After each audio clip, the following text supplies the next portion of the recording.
이런 프로그램의 특징이 하나 뭐냐면 기존의 이제 강의가 일방적인 형태였잖아요. 강사가 자기가 하고 싶은 말을 이제 듣는 분들에게 그냥 일반적으로 이렇게 전달하는 이런 방식이었다면 요즘에 테드나 쉐바시 이런 것들을 통해서 이제 이 바뀌고 있어요. 그래서 이제 강의 후에 말하는 사람과 들은 사람 간의 상호 소통, 그리고 강의하신 분도 자기가 그 강의하려고 했던 것이 충분히 덜 전달될 수도 있고, 또 듣는 사람 입장에서도 그 부분은 좀 더 이렇게 좀 자세하게 좀 말해줬으면 이렇게 하는 게 있어서 현재 그냥 지나가는 길도 막 이렇잖아요. 그래서 강의 끝난 후에 이 소통이 중요하거든요. 그래서 전마다 이제 이 호쇼치에서 이런 고급 소통을 이제 연습합니다. 우리 이제 보통 이제 한 학기 한 번 이제 그 강의 끝나고 종합 파티 할 때 이제 원래는 이제 스승의 날도 이걸 너무 어렵게 생각하지 말고 오늘 강의를 듣고 내게 와닿은 점 또는 궁금한 점 좀 보충이나 추가했으면 하는 점 그리고 아니면 오늘 강의 외적인 것이라도 우리 가족들하고도 있어요. 저에 대한 상담 뭐 이런 것도 있지만 뭐라도 주제에 상관없이 이렇게 자연스럽게 이야기하는 그런 시간을 가지고 혹시 바쁘신 분들은 먼저 자기 마음을 표현하고 하신 거 아이들 오면 처음 이렇게 말문을 열기 어려우니까 저부터 1번을 하고 제가 또 다른 사람 지명하고 자기가 더 좋고요. 저 엄마는 보성나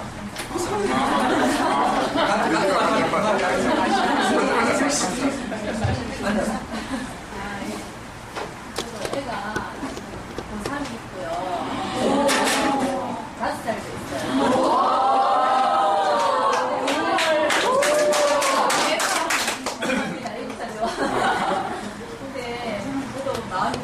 마음이 있고 아까 뭐랄까 내 마음에 중심부에서 이런 누구한테 좋은 시를 받아야 되는데 저는 사실 여기 오는 게 애 교육도 있지만 내 마음에 있는 행복해지기 위해서 계속 보고 있는데 최근에 조금 힘든 것도 있어서 좀 못 오는 게 좀 있어요.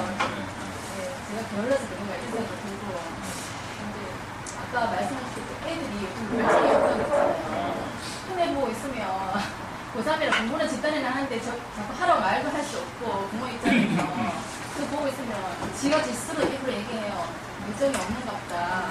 공부한다고 하는데 고3에서 더 공부를 안 하는 것다 이런 얘기도 많이 하고 그렇다고 아까 얘기하셨잖아요. 부모 입장에서 열정을 심어줄 수도 없는 거고 요즘 입장에서 애는 보고 있으면 답답하긴 한데 내가 해줄 수 있는 건 그냥 뒷바라지밖에 할 수 없는 거니까 정말 마음이 답답한 거예요. 그래서 그 답답함을 여기가 조금 내려놓고 선생님은 좋은 말씀 들어가서 그래도 좋은 말씀 해주겠다.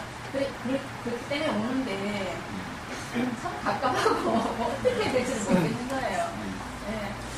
선생님 말씀도 듣고 나니까 여기 오면 조금 에너지 받고 가는 것 같아서 좀 다른데 애들한테 어떤 말 해줘야 될지. 저도 이제 이게 애들 자식농사는 일반 농사가 똑같잖아요. 장기적인 계획이 필요한데 엄마들한테 우리 한국 사람 특유의 조급증 빨리 투자해서 빨리 결과를 아까도 얘기했지만 인생 왜 사는가를 보고 내가 아이를 왜 낳았어 그럼 결국 함께 살고 행복해지기 위해서 사는데 여자들하고 행복하게 살려면 결국 지금 내가 뭘 서로 공감하고 나누고 살아야 되나 이게 그냥 하루아침에 소통하자 소통 절대로 안 되죠. 어릴 때부터 끊임없이 소통하는 그 장을 마련해 줘야 되고 그 자연스럽게 엄마와 아이들이 서로 대화하는 데 격이 없도록 이렇게 해야 돼요. 우리 애 같은 경우는 저 엄마를 공부를 하니까 엄마하고는 구체적으로 잘 깊은 이야기 잘 안 해요.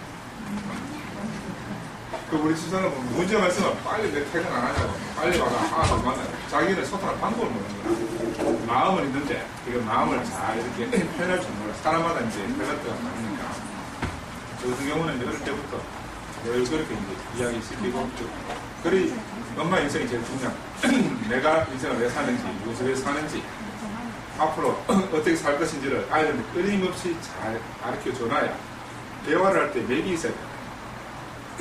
성경을 가지고 이야기하면 대화가 안 되는 거예요. 인생을 가지고 이야기할 애가 공감하게 되면 아 그래 애들 인생에 목표만 있으니까 열정이 생겨요. 목표가 없어서 열정이 없는 거예요. 왜 지금 뭐 좋은 것도 많고 부족한 것도 하나도 없는데 애들 공부할 이유가 없지. 엄마한테 공부하겠어요. 눈 뜨면 모든 걸 엄마가 부모들 다 해주는데 필요를 못 느끼고 당장 노는 게 더 좋아 보여요. 그럼 그것보다 더 좋은 것을 보여줘야만 움직일 수 있죠. 안 움직인다고 막 답답할 게 아니고 애들이 움직일 수 있는 동의를 이렇게 줘야 되는데 그러려고 하면 엄마가 지금은 답답하다. 저도 참여 그랬어요. 참 힘들고 답답했는데 꾸준하게 이제 이 말씀을 듣고 이렇게 하다 보니까 사는 내가 우리 다알림이 진화론의 창시자잖아요. 그 진화론 보면 우리가 유전자, 지인, 유전자에 의해서 사람은 이제 유전자를 매개하는 존재다. 사람이 별거 아니고 요즘 최근에 이제 100년 후에 리처드 도킹스라는 사람이 다알림의 그 진화론을 받아가지고 이기적 유전자를 70년대에 썼습니다. 우리는 유전자의 역할이 뭐냐? 유전자는 사람의 몸을 이용해서 자기의 좋은 것을 후대에 연결시켜주려는 게 유전자의 본성이다. 사람은 단순히 유전자의 매개체밖에 안 된다. 그런 주장을 한 학자들도 있어요. 거기에 이제 그럼 나는 아까도 말한 우리 아버지는 맨날 우리 어머니 말 안 들으면 밥상 엎었다. 그럼 나는 그런 유전자를 받았다. 그럼 나는 또 자동차를 성장하면 나도 밥상을 엎어야 되는 사람. 그죠? 그 유전자를 받았으니까. 체질이 그러니까. 근데 요즘 이제 뜨는 게 문화유전자라는 거 들어보셨어요? 밈이라고. 밈 뭐 최근에 많이 보셨을 거예요. 문화유전자. 문화유전자는 모방자라는 말이거든. 모방한다.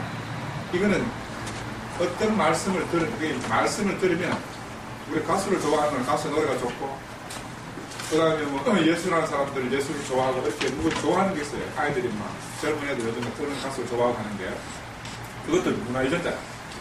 어떤 문화유전자를 내가 좋아하면 그 유전자를 내 속에 들어와서 내가 되어버려요. 아이들 보고 뭐 그래도 콘서트 가지 마라 해도 막 엄마 속이고 막 내가 길을 쓰고 가잖아. 막을 수 없는 거야. 왜? 그 유전자가 내게 들어왔으니까. 세상은 이 전체가 유전자 풀입니다. 밈 유전자의 풀이거든요. 부모가 자기 육체의 유전자는 애를 놓을 때 전해줬지만 이 육체가 세상에 떠돌아다니면서 밈이라는 유전자 풀 속에서 하는 거야. 그래서 여기서 어떤 유전자를 받느냐에 따라가 내 인생이 달라져요. 아까 말씀드렸잖아요. 크게 대비된 두 가지로 사람이 하나님의 말씀을 듣느냐 아니면 하나님의 말씀이 아닌 세상 말을 듣느냐에 따라서 이 사람 인생이 달라집니다. 가수를 좋아하면 가수가 돼요. 그지? 운동선수를 좋아하면 왜? 운동선수와 좋다는 유전자를 말을 계속 들으면 유전자가 되는 거라고. 내가 아는 분 한 분 중에는 자기 삼촌이 동네 대구시는 깡패라, 꼰대라고 유명한 깡패. 그 어릴 때 할머니 삼촌 신결스가 동네 평정하는 거야. 경찰서에 안 간다 하잖아. 마을에 문제가 있으면 사람들이 들고 와가지고 우리 문제 해결해 달라고 둘이 치고받고 싸워가지고 자기 삼촌한테 데리고 온대 아버지한테. 왜? 경찰서 가서 더 빠르니까. 내가 어릴 때 보여. 그게 너무너무 멋있거든. 자기도 자연히 힘을 쓰는 걸 배우게 됩니다. 사람은 어떤 유전자를 받느냐 하는 게 가장 중요하다. 그 유전자가 말씀 유전자다. 여러분 사실은 뭘 전달하는 엄마가 애한테 공부하는 말씀을 부어 넣는 거야.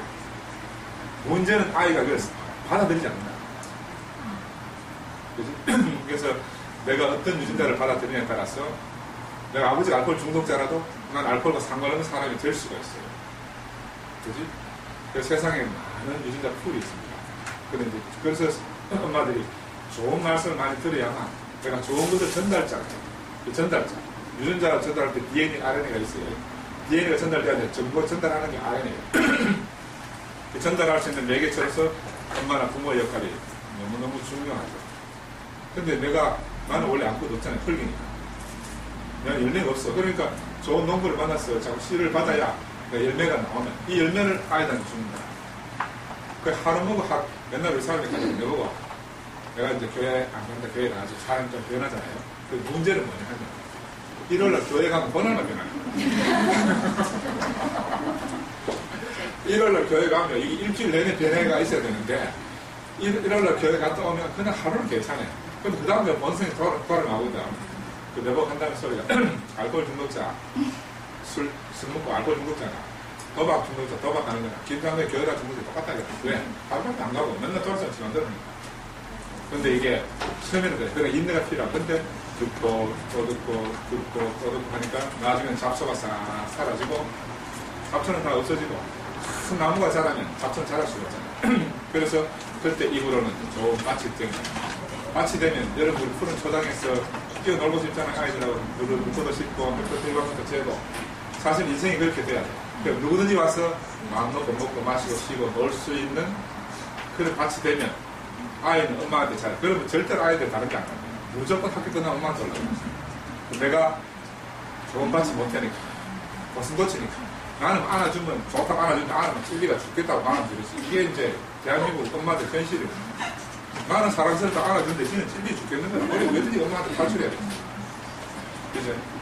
이게 이제 잘하지만 사실은 내가 아까도 얘기했지만 문제에 따라 아니가 제일 중요해요. 이게 문제가 있구나. 그럼 그때부터 해결책이 나오는 거야. 해결책이 나오는데 그걸 못 깨달으면 계속 어떤 방법대로만 주입하게 돼요. 우리도 똑같았습니다. 우리 집 콩가루집안이 콩가루집안 따로 없어요. 그 풍지박산 날 뻔했는데도 불구하고 이제 나는 교회 목사를 만나서 이 말씀을 듣다 보니까 사람 변한 거야. 사람은 자기한테 가능성이 있어야 바깥에 아까 내가 이제 인류의 역사가 생산성의 변화에 따라서 변화를 했다. 변화의 주역은 항상 그 시대에 가능성이 없는 사람들로 인해서 출발했어요. 여러분들도 아이들하고 키우면서 부대끼면서 내 안에 답이 없구나라고 깨달아지면 그때부터 변화가 돼요. 그 자기 안에 뭔가 답이 있는 줄 알면 절대로 변화할 수가 없어요. 답은 내 안에 있는 게 아니고 답이. 세국 정책하는 나라는 다 망했습니다. 우리나라도 망하고 중국도 망하고 다 망했어요. 근데 지금 선진국이라고 하는 나라들은 다 오픈되고 개방되어 있어요.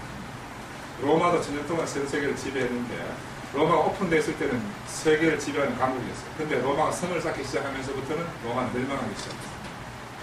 여러분들이 걱정하지 말고 마인드를 여는 게 너무 중요해요. 그 당장의 여건 형편 안 되면 여기 조치 오신해서 열심히 듣다 보면 제가 보증해요. 여기서 정말 문제하거든요. 근데 문제한데 이렇게 변할 수 있다 하면 그보다 더 확실한 답이 없는 거야. 답이 없어요. 그거에 더 이상 좋은 답이 없지. 이론을 말하는 게 아니라 실제를 해.